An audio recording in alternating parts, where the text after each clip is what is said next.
ये है नीमच जिले का सरकारी स्कूल। एक अनोखा स्कूल जहां सिर्फ एक ही स्टूडेंट है। पहली से 5वीं तक के इस स्कूल में एक ही छात्रा पढ़ाई करती है। सिर्फ एक छात्रा को पढ़ाने के लिए सरकार खर्च करती है 20 से 25 लाख रुपए। मात्र एक बच्ची है पूरे स्कूल में, जहां ना तो साथ पढ़ने वाला है कोई और ना ही साथ खेलने वाला है कोई।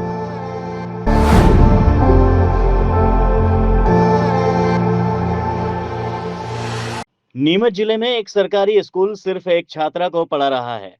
इस स्कूल में 2 शिक्षक हैं और पूरे स्कूल में सिर्फ एक ही छात्रा पढ़ती है। इस स्कूल में एक छात्रा को पढ़ाने के लिए सरकार 20 से 25 लाख रुपए सालाना खर्च कर रही है। नीमच जिले के गुलाबखेड़ी गांव के सर्व सुविधायुक्त शासकीय प्राथमिक विद्यालय में एक ही छात्रा है, तेजस्विनी सिंह, जो कक्षा तीसरी में पढ़ती है। यहाँ पहली से 5वीं तक कक्षाएं लगाने के लिए टेबल है, बेंच है, क्लासरूम है और 2 टीचर भी हैं। तेजस्विनी स्कूल आती है, लेकिन पूरे स्कूल में ना तो उसके साथ पढ़ने वाला कोई और स्टूडेंट है, ना ही खेलने वाला कोई दोस्त। स्टेशनरी, फर्नीचर, पोषण आहार, बिजली, पानी, मेंटेनेंस व शिक्षकों के वेतन सहित इस स्कूल को संचालित करने का खर्च 20 से 25 लाख रुपए वार्षिक है। इस लिहाज से स्कूल की मात्र एक छात्रा की शिक्षा पर सरकार यहां 20-25 लाख रुपए खर्च कर रही है। पहली नजर में इसे आप बच्चों को शिक्षित करने के लिए मध्य प्रदेश सरकार की प्रतिबद्धता भी मान सकते हैं, लेकिन दूसरी ओर कर्ज में डूबे प्रदेश में शिक्षा संसाधनों का दुरुपयोग भी कह सकते हैं। सरकार शिक्षा का अधिकार और सर्व शिक्षा अभियान सहित विभिन्न महत्वाकांक्षी योजनाओं के माध्यम से शिक्षा को बढ़ावा देने का दम तो भर रही है।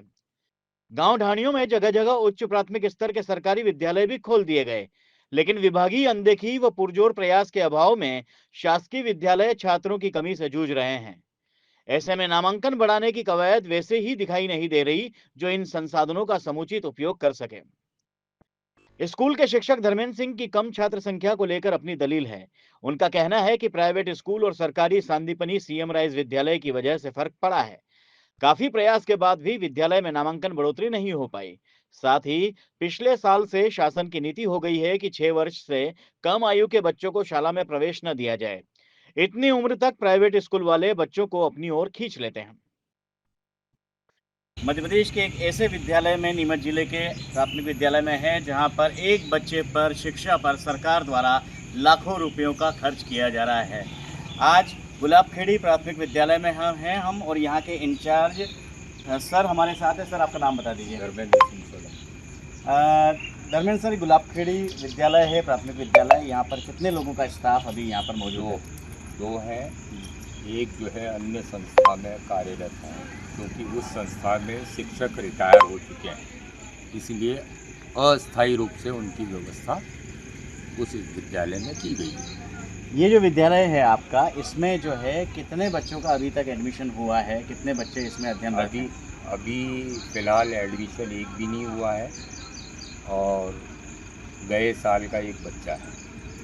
गए साल का एक बच्चा है यहाँ पर अभी अध्ययनरत सिर्फ, और वो कंटिन्यू करेगा अगले साल भी, अगले सप्ताह में भी कह नहीं सकता। अच्छा, तो हो सकता है कि यह जो है छात्र विहीन विद्यालय भी हो जाए अगले सत्र में। क्या कारण इसके पीछे आप मानते हैं, क्यों यहाँ पर जो है स्टूडेंट्स की संख्या नहीं है?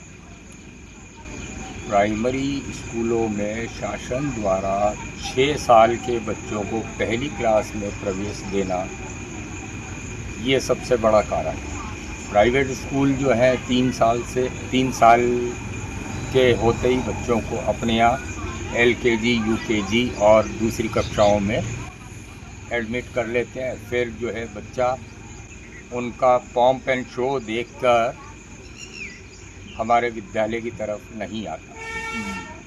यह एक कारण है कि गवर्नमेंट का एक रूल है कि एक अधिक उम्र तक जो है बच्चों को जो है एडमिशन नहीं दिया जाता है, और ऐसे में माता पिता छोटे बच्चों का जो है अन्य वैकल्पिक स्कूल है, जो निजी विद्यालय हैं या अन्य जगहों पर एडमिशन करवा देते हैं और फिर वो वहीं का होकर रह जाता है। यह भी एक बड़ा कारण है। लेकिन क्या गवर्नमेंट की कोई ऐसी योजना है, जब लाखों रुपया इस पर खर्च हो रहा है, इस स्कूल को कहीं और मर्ज किया जा सके, या ऐसा कोई प्रस्ताव शासन को भेजा जा सके? अब इसके बारे में मैं कुछ नहीं कह सकता। क्या प्रयास किए जाते हैं एडमिशन बढ़ाने के लिए आपकी तरफ से? गांव में दौरे किया जाते हैं, बार बार जो है पालकों से संपर्क किया जाता है, आंगनबाड़ियों से संपर्क किया जाता है। जो बच्चे हैं उनके बच्चों से, पालकों से हम मिलते हैं और बताते हैं उनको हमारी योजनाओं के बारे में। इन परिस्थितियों से जिला शिक्षा अधिकारी वगैरह सब वाकिफ़ हैं, यहाँ के जो जिम्मेदार हैं? बिल्कुल मालूम होगा। ठीक है। क्या आप ये बता सकते हैं कि कितना बजट है कि वार्षिक स्कूल का अपने यहाँ की यूनिट का होता होगा? एक कुछ मिला के तनख्वाहें मिला के हाँ, 1.5-2 लाख करीब है। मंथली, मासिक? मासिक कह सकते हैं। हाँ, तो मतलब लगभग 20-25 लाख रुपए का जो खर्चा है पूरी इस यूनिट पर हो रहा है। ये गुलाबखेड़ी का प्राथमिक विद्यालय है नीमच जिले में, जिसमें पिछले सत्र में एक छात्र जो है अध्ययनरत था। अब वो अगले सत्र में कंटिन्यू करेगा कि नहीं करेगा इसकी कोई गारंटी भी नहीं है, और इस तरह से हो सकता है कि वो एक छात्र पर जो 20-22 लाख रुपया सरकार द्वारा इस स्कूल में खर्च किया जा रहा था, यह विद्यालय इस खर्च को जारी रखते हुए बगैर छात्र का विद्यालय भी बन जाए। मैं Kapil Singh Chauhan, the Watchman Post के लिए, नीमच से। जिला शिक्षा अधिकारी SM मांगरिया का कहना है कि जिले में 10 से कम छात्र संख्या वाले करीब 3 से 4 दर्जन स्कूल हैं। वर्तमान में एडमिशन प्रक्रिया जारी है। जी बिल्कुल, आपका कहना भी सही है कि कहीं कहीं छात्र संख्या बहुत कम है। बहुत सारे स्कूल ऐसे हैं जहाँ 10 से कम संख्या और कुछ 10 से 20 के बीच भी हो सकती है। एग्जैक्ट डाटा लगभग मुझे नहीं पता है, लेकिन लगभग 30 से 40 विद्यालयों में लगभग ऐसी संख्या है जहाँ पर छात्र संख्या 1 से 10 के बीच में और शिक्षक 1 या 2 हैं। अभी चूँकि जून और जुलाई के महीने में प्रवेश प्रक्रिया अनवरत चालू रहती है, हमने सभी शिक्षकों को, प्रधानाध्यापकों, जन शिक्षकों को निर्देशित कर दिया है और उनका टारगेट भी फिक्स कर दिया है कि आप अधिक से अधिक इसका नामांकन कराएं और इस प्रकार से अपन स्कूल चले अभियान को सफलता।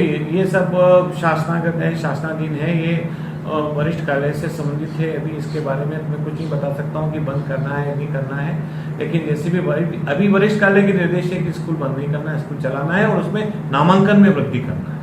तो हमने इन स्कूलों को विशेष रूप से जो आपने नाम बताया है, जावल तहसील का कैलूखेड़ा है, या आपने जैसे बताया गुलाबखेड़ी है, इनके लिए हमने इनके शिक्षकों को, जन शिक्षकों को निर्देशित कर दिया है कि आप अधिक से अधिक नामांकन कराएं और ऐसी स्थिति बने।